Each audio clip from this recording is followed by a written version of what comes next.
जय हिंद दोस्तों। Class 10th subject geography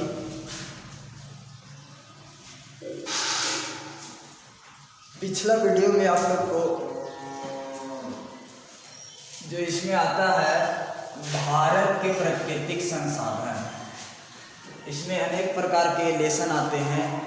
जिसमें पहला लेसन था भारत का उपयोग एवं विकास, इसके बारे में पढ़ा दिए थे। ये जो चैप्टर हो गया था समाप्त। अब इसी में एक चैप्टर और है भारत के प्राकृतिक संसाधन में, ये दूसरा चैप्टर है भूमि और मृदा संसाधन। ये जो वीडियो होने वाला है पार्ट 1 वीडियो है, और जो चैप्टर है लेसन है दूसरा लेसन है।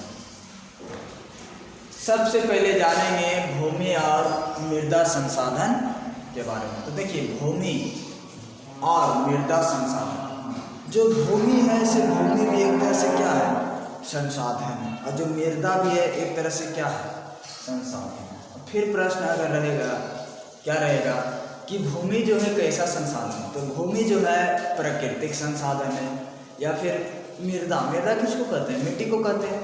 तो मिट्टी जो है कैसा संसाधन, तो मिट्टी भी कैसा संसाधन है, प्राकृतिक संसाधन है। अब देखिए विस्तार से इसके बारे में जानते हैं। देखिए,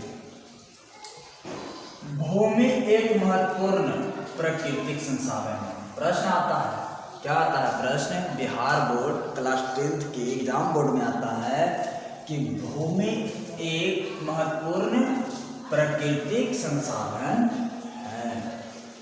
आगे है क्या है, हमारी आवश्यकताओं की पूर्ति मुख्यतः भूमि से होती है। सही बात है, जो हमारा आवश्यकता होता है किससे होते हैं, जो हमारे आवश्यकता होता है उसका पूर्ति भूमि से होता है। देखिए, भूमि से जैसे में देखिए आवास के लिए घर, सही बात है, भूमि रहेगा तब आवास आपका बनेगा, मतलब रहने के लिए घर। आने जाने के लिए विविध मार्ग, मतलब इसको विविध मार्ग कहने का मतलब रोड, सड़क इसको कह सकते हैं। आने जाने के लिए तो भूमि रहेगा तब ही ना, मतलब सड़क मिलेगा। उसके बाद है कृषि के लिए खेत, सही बात है, कृषि के लिए खेत, खेती बाड़ी कहाँ होता है, भूमि पर होता है। पशुपालन के लिए चारागाह आदि। देखिए, पशुपालन के लिए चारागाह, तो पशुपालन के लिए चारागाह कहने का मतलब है जब भूमि रहेगा तो भूमि पर भी चारागाह का उत्पादन होगा।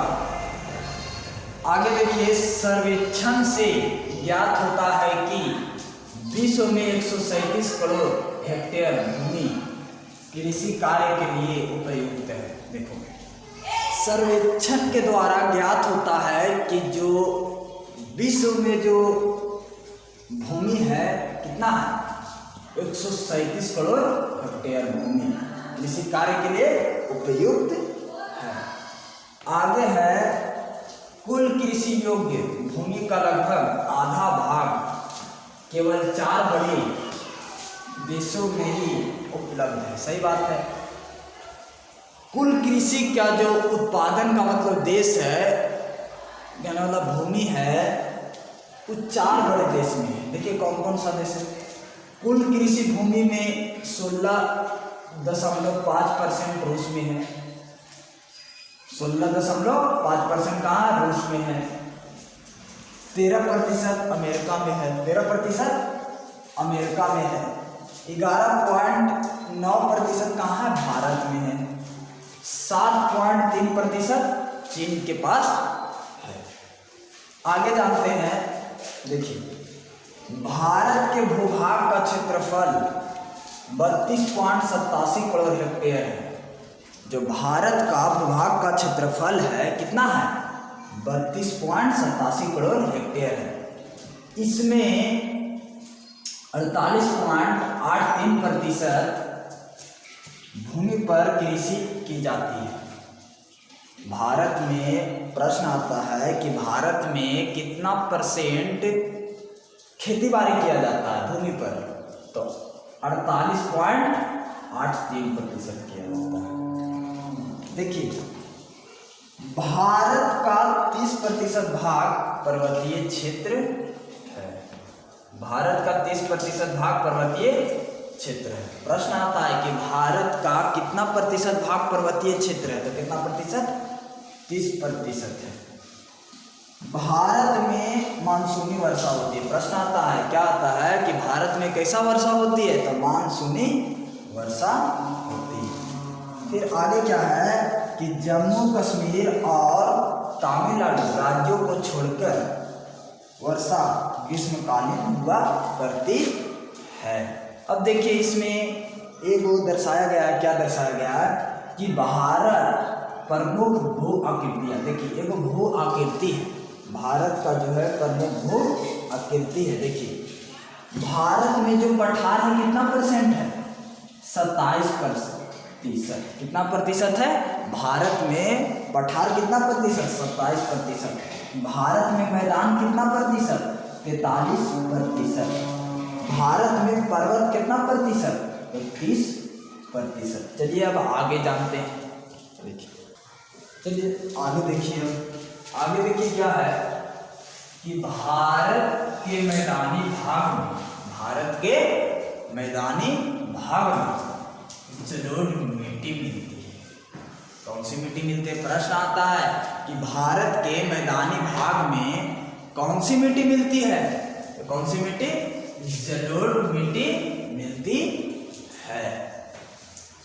आगे क्या है, भारत के पठारी भाग में काली मिट्टी मिलती है। भारत के पठारी भाग में कौन सी मिट्टी मिलती है, तो भारत के पठारी भाग में काली मिट्टी मिलती है। आगे क्या है, देखिए भूमि उपयोग। देखिए भूमि का उपयोग किस किस क्षेत्र में करते हैं, भूमि का उपयोग किस किस क्षेत्र में करते हैं। देखिए ये जानने के लिए, देखिए भूमि का उपयोग भिन्न भिन्न कार्यों के लिए, सही बात है, भूमि का जो उपयोग करते हैं भिन्न भिन्न कार्य के लिए करते हैं। भूमि का भिन्न भिन्न रूपों में उपयोग किया जाता है, सही बात है, भूमि का भिन्न भिन्न रूपों में उपयोग किया जाता है। उपयोग के आधार पर भूमि को अग्रलिखित वर्गों में बांटा जाता है।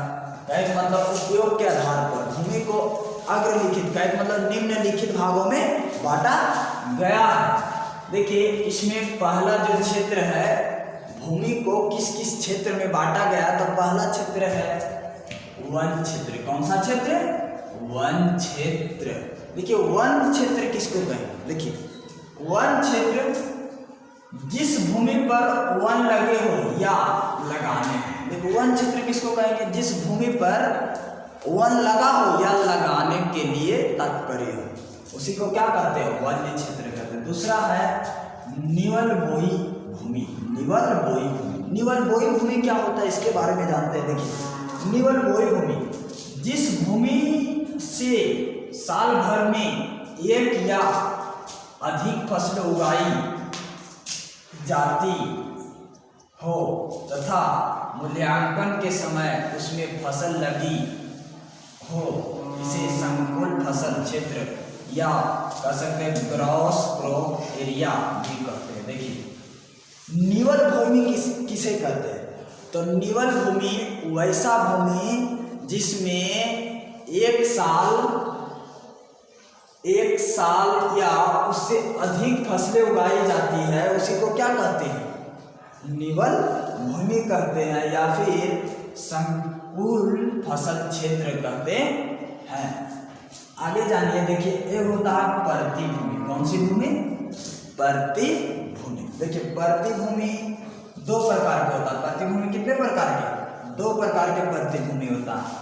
पहला होता है वर्तमान परती। क्या होता है? वर्तमान परती। तो सबसे पहले जानेंगे कि वर्तमान परती किसे कहते हैं। तो देखिए वर्तमान परती जिस भूमि पर एक साल या उससे कम समय तक फसल नहीं उगाई जा गई हो, उसी को क्या कहते हैं? वर्तमान परती कहते हैं। कहने का मतलब है जिस भूमि पर एक साल या उससे कम समय तक फसल नहीं उगाई गई हो, उसी को क्या कहते हैं? वर्तमान परती कहते हैं। आगे देखिए है पुरातन परती। पुरातन परती किसको कहेंगे? देखिए जिस भूमि पर एक साल से अधिक परंतु 5 साल से कम समय तक कोई फसल नहीं उगाई गई हो उसे क्या कहते हैं? पुरातन प्रति कहते हैं। देखिए कहने का मतलब है पुरातन प्रति किसे कहते हैं? तो पुरातन प्रति वैसा प्रति जिसमें 1 साल से अधिक और परंतु 5 साल से कम समय तक कोई फसल नहीं उगाया गया हो उसी को क्या कहेंगे? पुरातन प्रति कहते हैं। देखिए ये जो वीडियो था पार्ट 1 वीडियो है, आप लोग पार्ट 2 वीडियो के लिए इंतज़ार करिएगा। और अगर ये वीडियो अच्छा लगा तो प्लीज़ अपने दोस्तों के साथ शेयर करिएगा। Thanks for watching video.